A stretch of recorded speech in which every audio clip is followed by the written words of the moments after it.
Hello everyone and welcome on The Papier de Rêve channel. I'm Ursula and today I will be painting with you some tulips. Once again, I've been inspired by a bucket I've bought in order to paint it during a live stream on my French channel, but I didn't have the chance to paint the tulips because they were a little bit not in full bloom, so I wanted to paint them this time with a full bloom today, and well, that's what I'm doing today with you. I try to work this painting in a bit of the same way I've painted the iris the last week. I want it to be very poetic and very light and aerial. But as you can see, I'm starting my first layer with a little bit of a childish look for my tulips, because I just want to get the shade of pink right and the position right. I don't care too much if there is a bit too much paint right now, too much color right now, because as you can see right now, I will blur quite everything out with a brush fill of water. I'm making all the edges bleed in the paper. I spread the color a little bit everywhere. You can see that they stay fairly in place, but everything is really light now, and it has a more poetic feel for this first layer. Even though my tulips are really pink, I try to work my pink to not be just pink, but I mix with it some ultramarine blue in order to get some violet pink, and so that I can also change the color a little bit from a flower to another in order to appear also more natural. And while my paper is fairly wet, I add some sign of vegetation, stems, foliage to the tulip with a green. And for the green, I mix some Indian yellow and ultramarine blue together in order to get this murky green. It's a little bit of a dull green, but I think it's better to make the pink of the flower a little bit brighter. And in the same idea, I change the mix of my green every time I go back to my palette. Sometimes I add a little bit more ultramarine blue, and sometimes I am adding a little bit more Indian yellow in order to have all these different shades of green. They are fairly similar because they use the same color, but they are different, and I can make darker green and lighter green that way also. At this stage, my subject is almost unrecognizable. There is some idea of there's something happening on my paper, but everything is very light and flowy. There is a lot of water, there is a lot of blurriness, but I like this feel for a first layer. It opens a lot of opportunity for the layer after.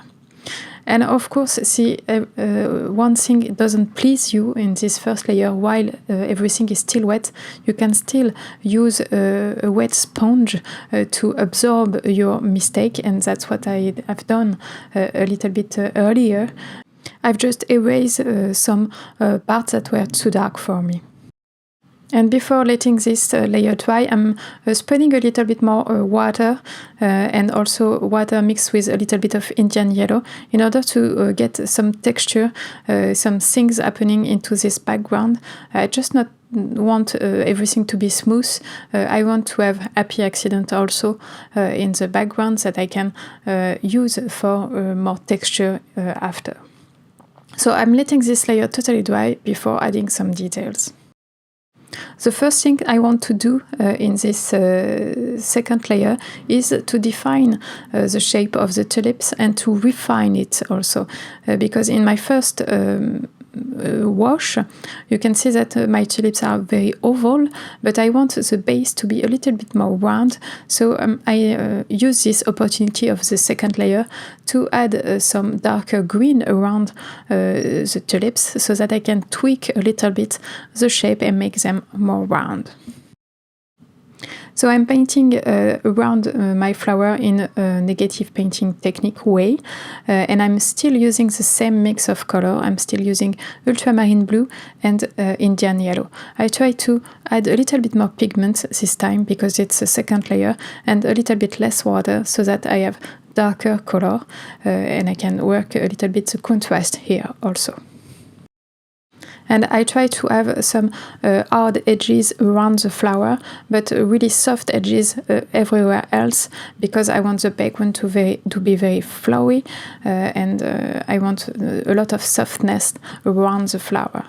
Here I'm adding some foliage. I will work them with different layer because I think it's a little bit more interesting to work foliage with layer. It gives a little bit of depth. So I'm adding some foliage, and then I will blur some parts of the foliage out with just a wet brush.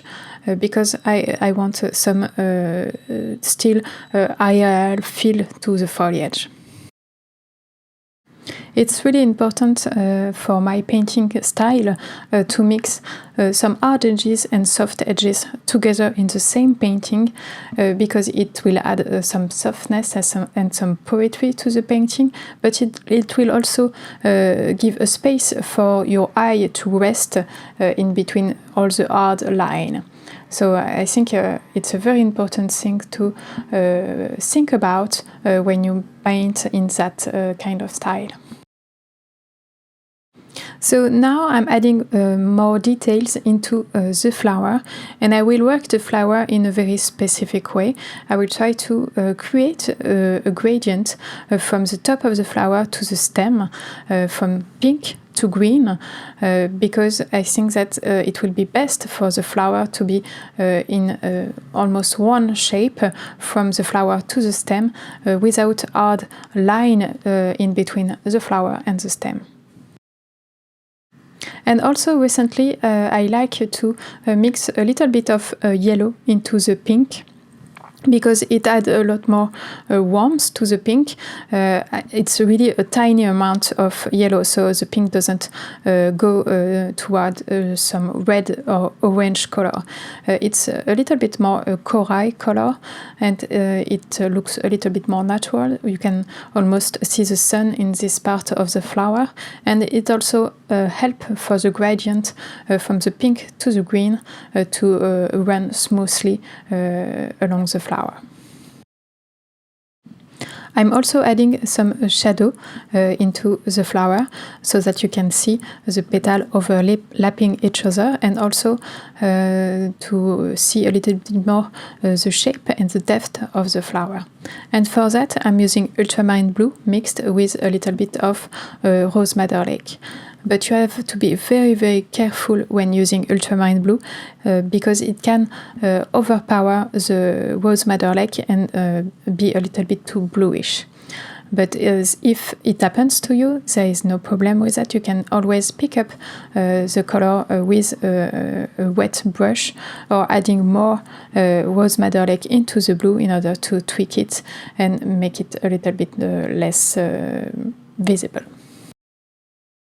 Once I'm done with the 3 flowers at the bottom, I will work a little bit more the 2 flowers at the top of my painting. But for this flower, I want them to be really flowy, really blurry, because they are a little bit further away from us than the third on the bottom of the page. So there is a lot less details on them, and I work them with a lot of water, and I make the color flow into the background quite a lot. And once I'm happy with this second layer, I will let it dry totally before adding some details, and I will talk you through my supplies. For the brushes, I'm using a Princeton Neptune number 8, a Raphael Petit Gris 903 number 12, and for the tiny detail, a Leonard 972 PS Aquarelles. And for the color, I'm using ultramarine blue, nickel azure yellow, rose madder lake, and Indian yellow. And my paper today is from Arches in hot press, but the heavier paper, it's a 640 GSM. I really like to paint some details with a dagger brush, and right now I'm searching for alternative to the dagger brush I'm using often, the silver brush Black Velvet. And if you have it, please use it, because it's a really great brush. But I found that it was a little bit difficult to find in France, so I'm testing some alternative. And today I'm testing a brush from the brand Leonard, which is a French brand. And I think it's a really nice brush. I will have to use it a little bit more in order to give you a proper review from it. But I think it's a really neat brush for making really tiny details and tiny lines. It's really hard to control because the hair are very long and very fine. But I think I can get some interesting shapes and line with it. So with this brush I've added a lot more details into the flower, with some pink and also some violet, a mix of rose madder lake and ultramarine blue again. And I blurred some part of this line in order to have still this mix of hard edges and soft edges. And now I'm adding more details into the foliage, and I'm adding more foliage. I'm adding a little bit more colors in order to build still the contrast between the background, the flower, and the foliage. For some of the marks I've made for the foliage, I try to paint first with ultramarine blue and then add some nickel azo yellow into the line. And I think it's quite an interesting way to make your mix of green directly on the paper. It adds some texture, and you can see all the granulation of the ultramarine blue into the leaf. So I think it's interesting to work that way sometimes. And this video is now ending. Thanks for watching, and I hope you like it. Please check the blog post for more information about this painting, and tell me what you think in the comment. See you soon.